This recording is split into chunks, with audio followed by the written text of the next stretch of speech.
Hey everyone, I'm Kortney Wilson, and this is the Shit Stick of Life podcast. And I'm also joined by my producer, Sarah Burke. Say hi, Sarah. This is your first time doing this, correct? This is my first time doing an Ask Me Anything episode, which, I often on social media put it out there for people to ask questions, and I skip over the same ones time and time again because I don't really want to answer them. And it doesn't feel like the right place on social media to tell long stories. So I may just answer a few of the questions that continually come in or have over the years today. And you have the list. There's been so many questions. We will do another one of these down the road. So if your question isn't answered today, all good. I think we should start with the advice section. There were lots of questions that came in that are kind of like a ask Kortney for advice. But this one I think especially resonates right now. You seem more settled and happy. What was the turning point? I've done a lot of healing, so there's that, but it has come in at different times over the last 5 years post-divorce. So I feel like, first of all, when I was previously married, I was having to be a certain type of person that I didn't want to be all the time, right? I was overcompensating. By being a little bit more controlling, by being a little bit more together, by like making sure that everybody had, a little bossy. But I was doing that because I was overcompensating, trying to keep the show on the road, so to speak. Once I got into my own groove, that was stage one. But then, as I referenced in the very first podcast, I went through a bitter custody battle, which brought so many things to light. And I questioned who I was because there were secrets. And so I actually was having PTSD symptoms right up until, just over a year ago, or a year ago, actually. So I was in fight or flight. And then when things settled down, I dealt with my own stuff because I wasn't dealing with my kids' stuff and with the family stuff. And post PTSD symptoms, where I could get up in the morning again and feel like myself, I settled into everything. I settled into all of my relationships, including with my husband. Ryan has been a light over the last nearly 4 years since I met him. But sometimes I, have to be careful that we're not trauma bonded. Because he came into the picture at the very beginning of some things that were about to unfold. And they were really difficult and very traumatic. He was there and he had never been married and no kids. So, he was thrown to a pack of wolves. And he was my calm. But when all of the other things settled, it allowed us to just take a breather. I didn't have to put on a show. I could have my own boundaries, for example. You and I actually talked about this past weekend because we were editing a podcast episode and you were working on the weekend and I was blowing leaves at the lake. And I basically said, the week has been insane. And if this means pushing the podcast, I'll have to do that because I need some time for myself. That Kortney that you talked to or texted with didn't exist 5 years ago. Yeah, it's definitely resonating with me right now because I'm a new entrepreneur. And I said to you, I admire your boundaries. So that is something that came out of this phase of your life. Yes, it is. And so I think that I am more settled because of it. I'm saying no to some things that I before wouldn't have said no to. And I still, part of what makes me me is saying yes and being as active as I am and taking on projects. I like that part of me, right? But as I get a little bit older, I value different things. I sometimes find myself in conversations with Ryan where I say, oh my God, that sunset is going to make me cry. He's like, okay. And we're out busting our asses, blowing leaves and taking down bamboo. And he's looking at me sweating, going, really? This is fun for you?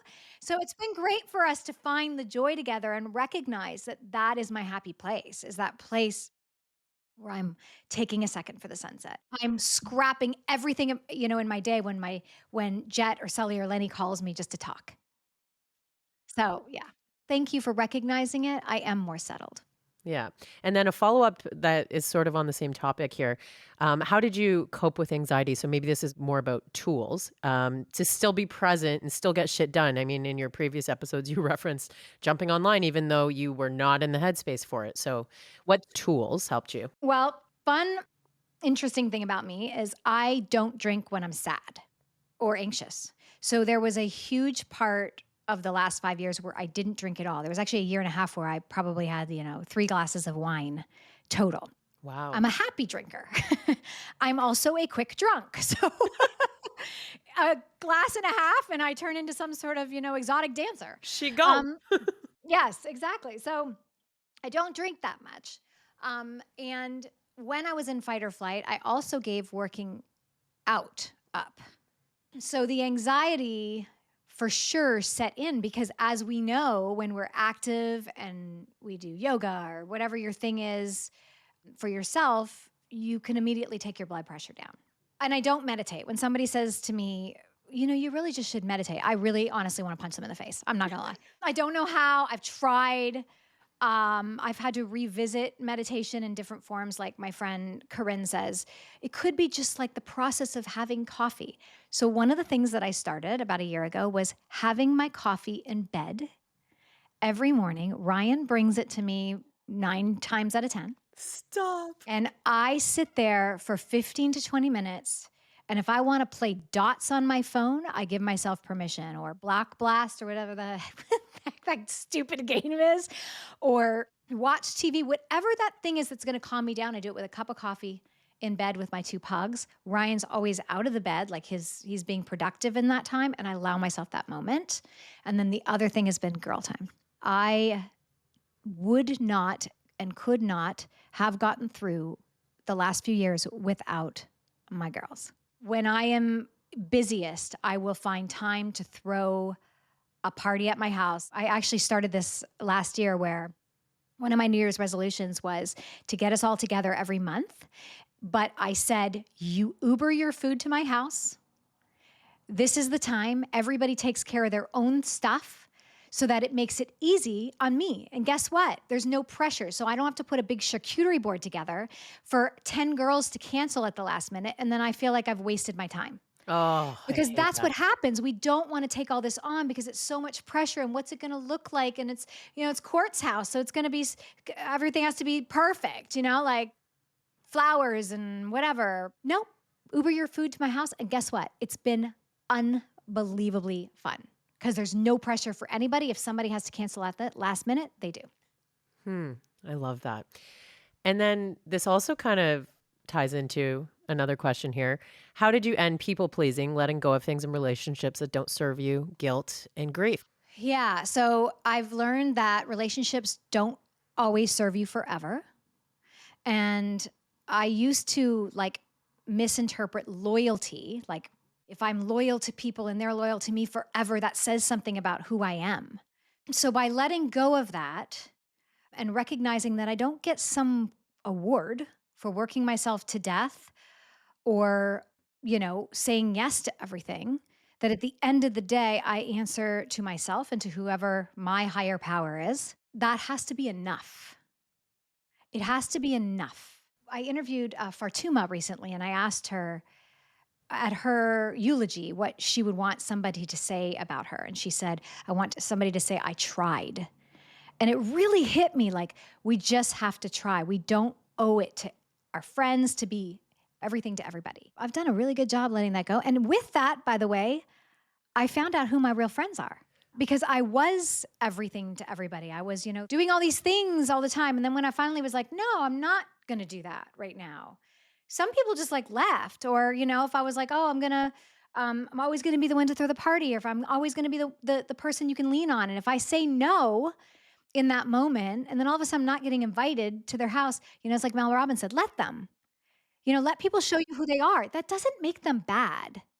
It doesn't make them evil. It doesn't make them, not, they still served a purpose in my life. I still love them.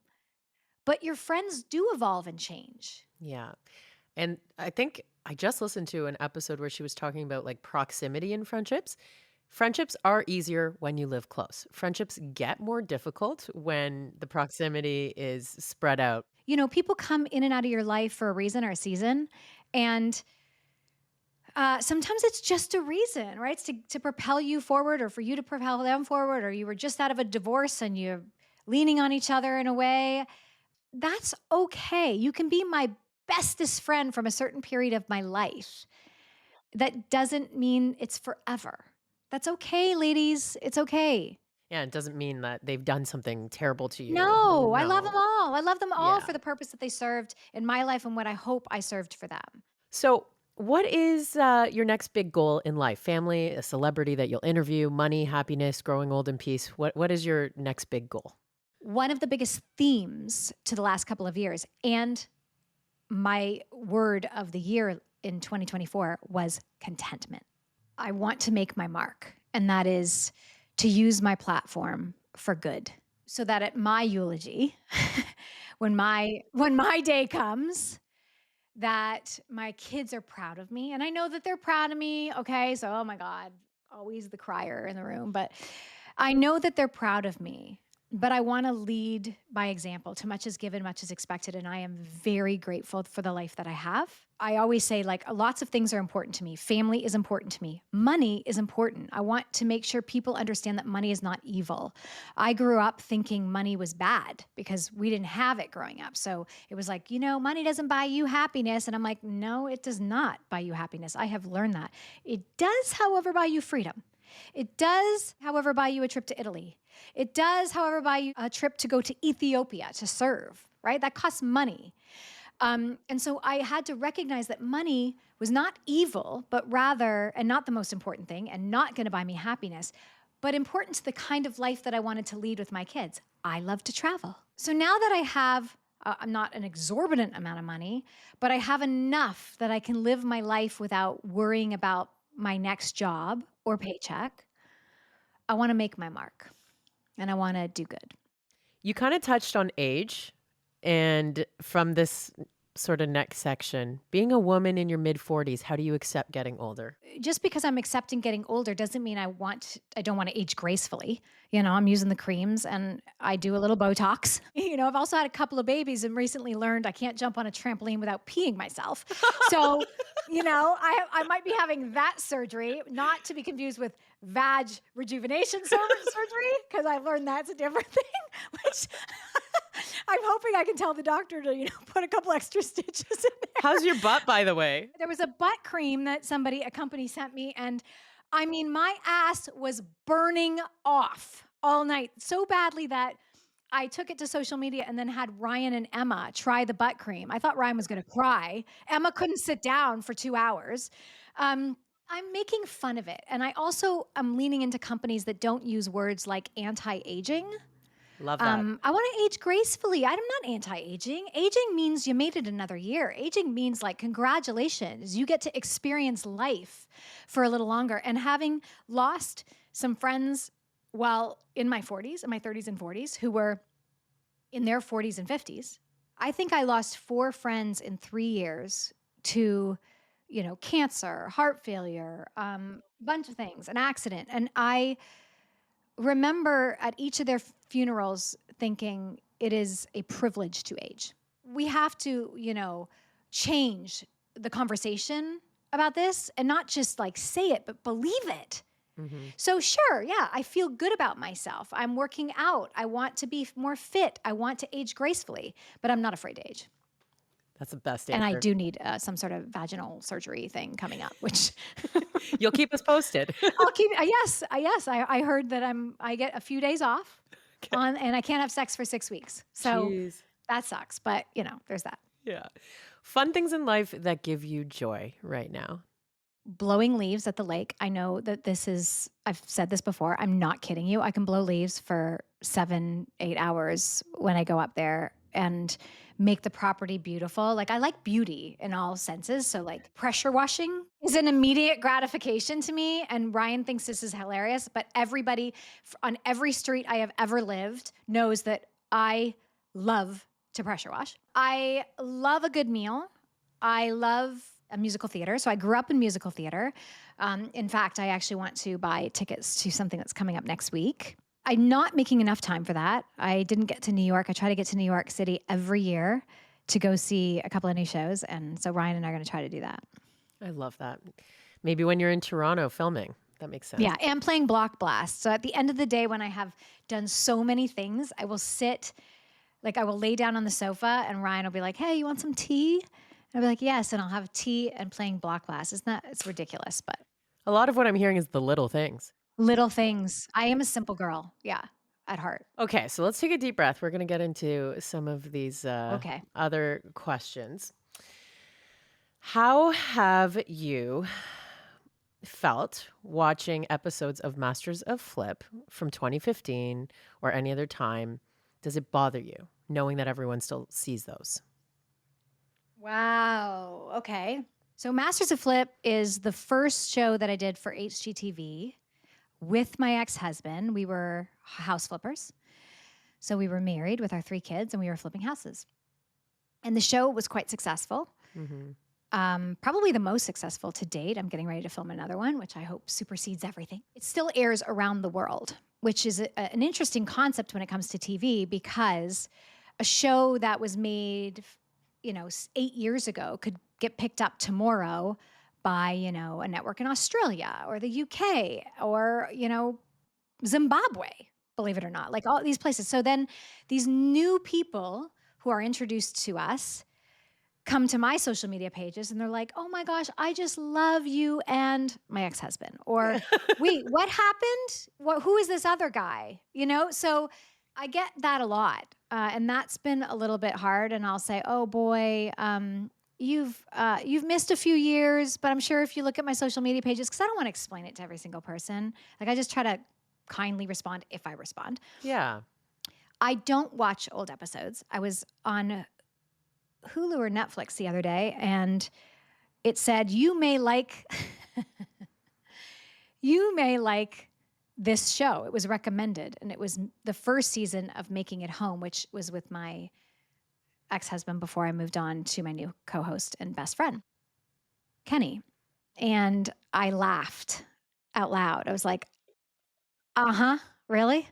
I don't watch old episodes. I think that I would see too much. I didn't really watch it then. My memory's really good when it comes to this stuff. So I think I would watch the episode knowing, oh my goodness, this just happened. And that's what I would turn to. And there's no reason for me to go back to that season.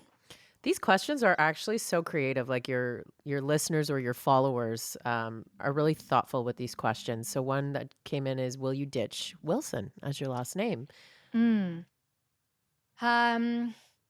The answer is I don't know. If I didn't have kids, it would already be gone. And it's a little bit complicated because the boys, obviously, I have 2 boys, Jet and Sully, and they are almost 21 and 18. And they'll always, my kids will always have the last name Wilson. And they have a relationship with their dad. But my daughter does not have a relationship with her adoptive father.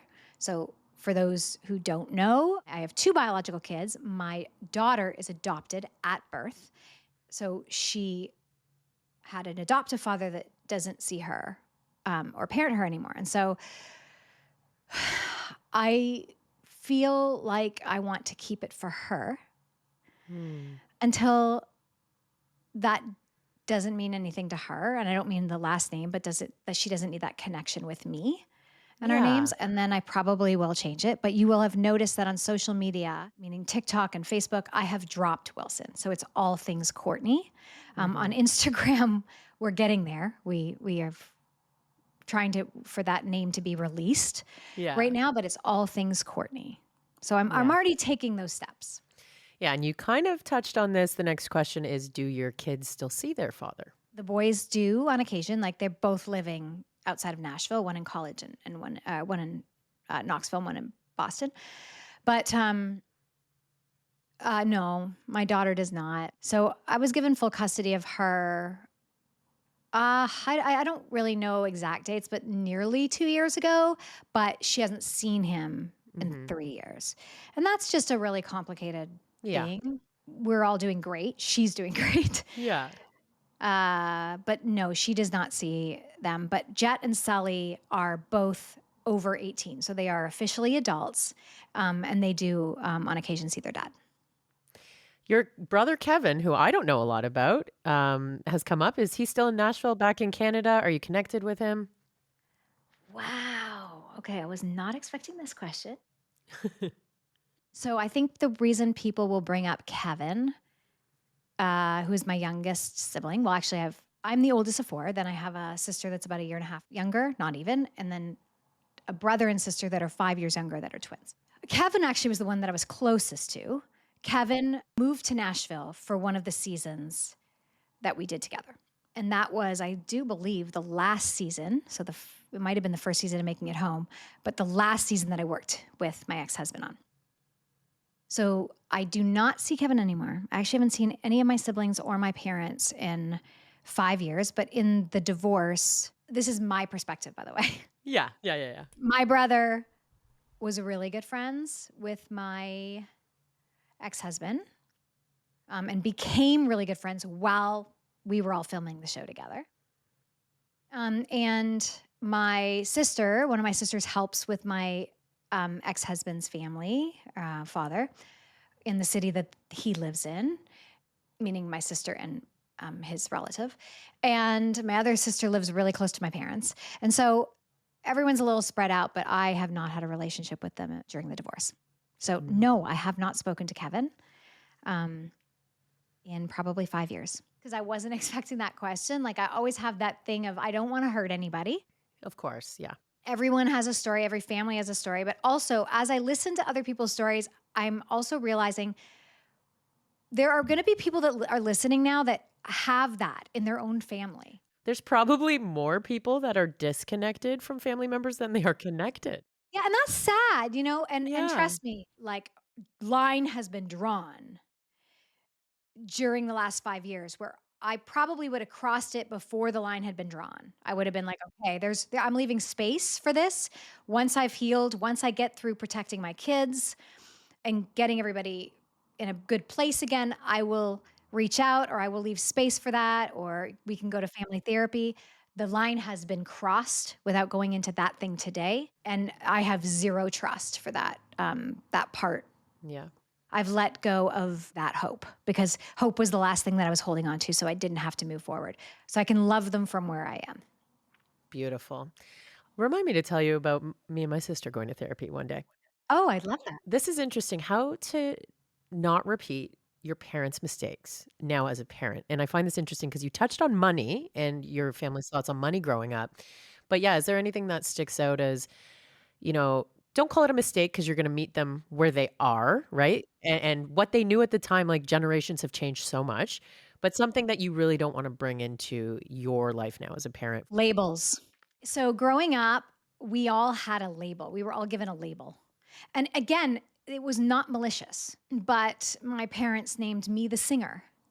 And my brother was the hockey player, and Kelly was going to be the doctor, and Chris is the gymnast. Is this a television show? I know. Right? Yeah. Yeah. I was actually just watching the Christopher Reeves special that CNN did a couple of nights ago. I'm not through it yet, but they talked a little bit about this. He could never live up to this thing, this label. We were very loved. All of us were very loved. We were, my parents wanted us to pursue our dreams. So they were very good in that way. But I didn't ever feel, without knowing, because you're a child, that I could ever veer from that label of being a singer. I was a singer, I was the entertainer, and I was going to move to Nashville, and I was going to be a star. I mean, that was it. If my parents were struggling, I remember bringing babysitting money that I had hoarded over months, and my mom was struggling, and I gave it to her while she was crying.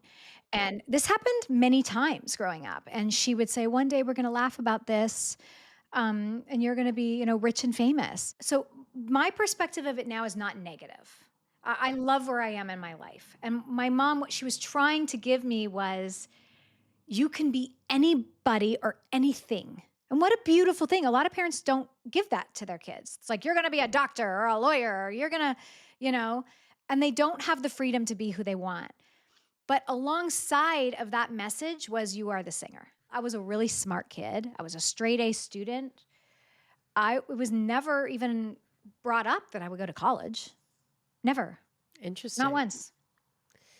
No, Hmm. the first time it was ever brought up was with my entertainment lawyer, Derek, when I first moved to Nashville. And he said, while you're waiting for your record to come out, why don't you go to college? And I was like, wait, what? You're like, that's not why I'm here. Yeah, he goes, you were just given 100 grand from the label as a record advance. Like, why don't you use it, buy a house, and go to college? And I went to my parents. I said, I'm going to buy a house. And they're like, you don't need that right now. Like, you're going to be a star. Don't be focused on, paying a mortgage. And the entertainment lawyer was like, buy the house It's an because investment. Yeah. it's an investment with the money. Don't go buy a bunch of furniture and a fancy car. And so that's what I did. Hmm. Yeah. How old were you when you bought your first house? 19. That's so young to have success in something like being a homeowner. That's wonderful. I moved at 18 years old with $300 in my pocket from Canada to the United States. I did not know. In fact, my dad said to me, what are you going to do when you get there? Because they were worried. They were concerned parents. I had good parents.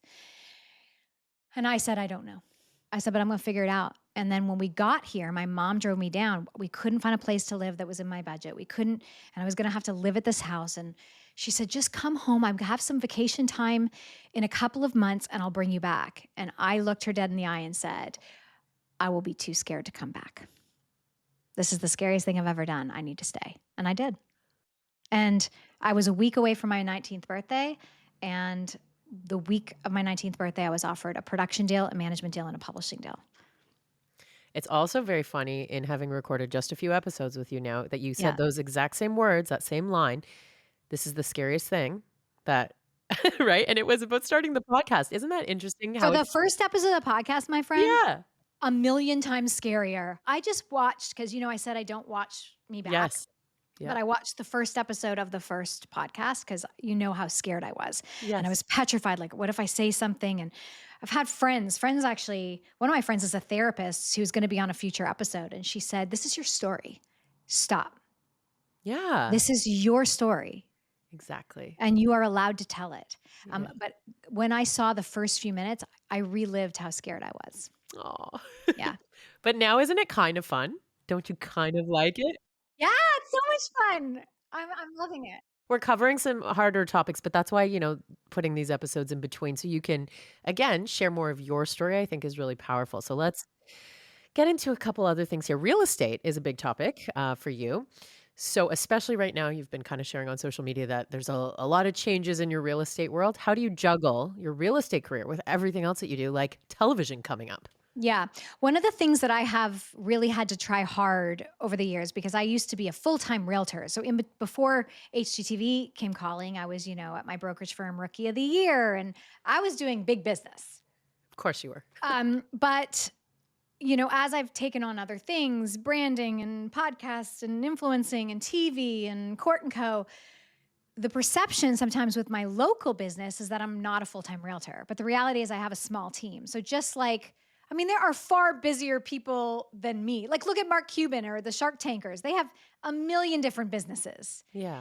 And we never say that about them. So I'm really trying hard to let people know that I am a realtor here. I have one of my team members sitting downstairs right now at my kitchen table. He's his name's Malcolm, and he's working. I have a listing coming up tomorrow. So I do juggle, but I have people in place so that if I have a buyer, no, I am not searching day in and day out for what I call pocket listings or things that haven't listed. I have somebody so that you're covered. But managing it all, especially I'm doing this referral network across Canada and the US, where I say, hey, I will help you find a realtor. They don't pay me. The realtor says, okay, I'll pay you a referral fee. But what do I get out of it? Well, first of all, I love doing design stuff. So when they use me to either sell or buy, I give them a free design session. Oh, cool. So they're getting the best realtor in their area that I've hooked them up with, somebody I would use, and then they get to use me for design. So I'm really trying to connect all the dots between my businesses. Wow. And so people could find that on your All Things Courtney website? Yeah, and we're Yeah. gonna do a better job of rolling this out. But yeah, like Sarah, if you were like, okay, I'm gonna buy a house or I'm gonna sell my house, my condo, Yeah. and you didn't have a realtor, I would find through my network, which I have a Oh, crazy network, the best person or two or three people for you to interview. And then they would sell it. But I could say, okay, you want to do your 30-minute design consult to get your house ready? yeah. Like I'm there. I will Yeah, yeah. tell you what to do Yeah. to maximize your investment. Or when you buy, you can use me. And a lot of people choose to do For, that. like, staging and stuff, you mean? Yeah. Okay, cool. Yeah, So you are still selling houses. You've answered I that am. one. If you weren't into real estate or design and you weren't, starting as a singer back in the day, what do you Yeah. think you would be doing right now? Probably a lawyer. Yeah. A lawyer or a Wow. therapist. But I think that I probably would have recognized that being a therapist as an empath would just have been a lot for my heart because I mean, I'm Yeah. very emotional, but um, I did consider a few years ago going back to school to be a lawyer. Okay. And I would probably have gone into advocacy in some way, but not like, I don't think it would have been like criminal law or real estate law. It would have been something in advocacy, but I think, yeah, I mean, never say never. This is kind of like a social media question. The ups and downs of filming content constantly because you have to be on at some point kind of every day. I have days where I sit at home with no makeup on and I'm just, producing a session and I'm not on camera where I can just be like comfy, but like you literally need to be on all the time. It feels like anyway. Well, it feels like it, but I don't. I mean, Okay. I take breaks, and if I feel like it's too much, unless I have like an obligation, I sit it out. And sometimes I just slow the pace down. Like for example, if I'm laying in bed talking, my ass is on fire because from some butt cream. Sometimes that's the thing that people go, "Oh my God, I love you," or "This is real." Like I'm sitting there with eye patches on. Connection So point. Yeah. people want authenticity right now. So I am all of those people. I am makeup free with, a mask on or eye patches. And I am also glammed up, behind the scenes doing PR or like press. So Mhm. all of those things are true. And I think people appreciate when you give them a glimpse into all of those things. Even when we've had like a quick meeting that maybe isn't a filming day for your podcast, um, because there's a lot of women who, like, talk about the morning routine. I'm bringing this question in myself right now. Yeah. But how do you feel your best in the morning? Like, what are just those few things that you need to really feel good, whether it's a shoot day or not? Yeah. A to do list. So every day I will be frailing all day long if I don't have a to do list. It's not that I won't be productive.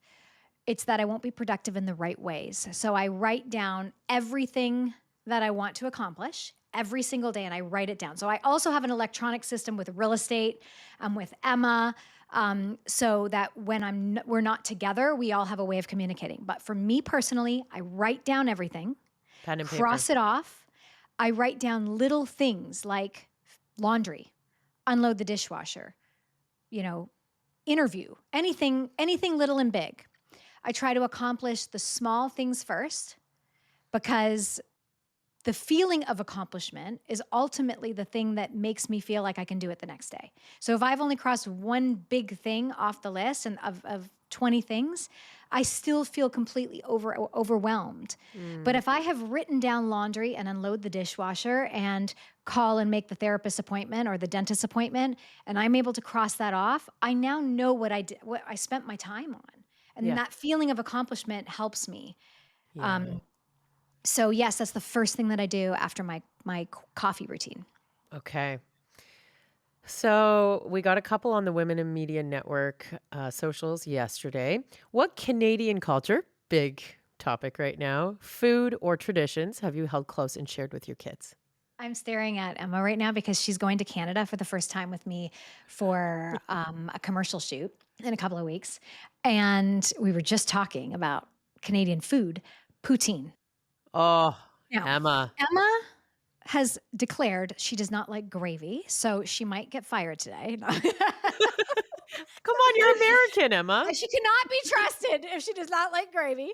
Um, but poutine, Yeah. oh my, I miss it so much. And nobody that actually offers it in in Nashville, and there are a handful of places, can make it like you can get it in Canada. Yeah. Um, I immediately go to Tim Hortons. Okay. I get the honey cruller with my coffee or tea. We're in the middle of the winter right now. What about like winter sports and stuff?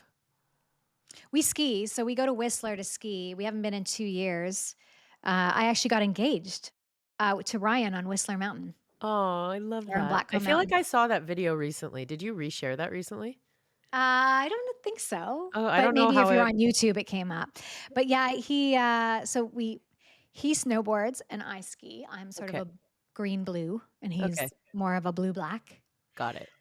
Yeah, and we skate. So Ryan plays hockey, and I skate as well. So we watch a lot of hockey too. So we go to the Preds games. Okay, we're down to like 2 last questions. Okay. Well, one is a comment, which I think you'll laugh at, but how did your kids deal with the divorce? How did they deal with it? They were shocked. So we had decided to tell them together, but Lenny was quite young, so we were telling the boys together. And we had had a plan, and the plan went sideways. But basically, there were some promises made that day that I didn't want to make. Like, everything was going to be great, and we're both going to be at everything. And I just wanted to promise that we were going to do our best. So they were shocked. And I do believe they did not see it coming. Now I think my kids would tell you, oh my goodness, like, you guys are so different, and everyone's in a much better place. But again, I think there's always this element, even though they have a great relationship with Ryan and they love seeing me happy, and they are grateful that we got divorced. I think there's always something in the pit of a child's stomach, whether they're younger or an adult child, that wishes your family was together. Yeah, I can see that. Lennox did better initially. So she sort of took it for what it was and didn't really process immediately. I'd even venture to say that it probably has impacted her the most from an outsider standpoint, because she does not see her father. And yet from an emotional standpoint, probably had an easier time. She was very connected to me from birth. This child has been like, I mean, I think I've talked about it, but like, I breastfed her right after I adopted her. So like, we are really connected. But I think as she gets older, things will come up. Because the one thing that I do know and have learned from everybody having a story is that we all process trauma at different places in our lives and stages in our lives. And I didn't do that till way late about some of the things that had happened to me. So I think that adoptees in general, again, every situation is different, have trauma around that.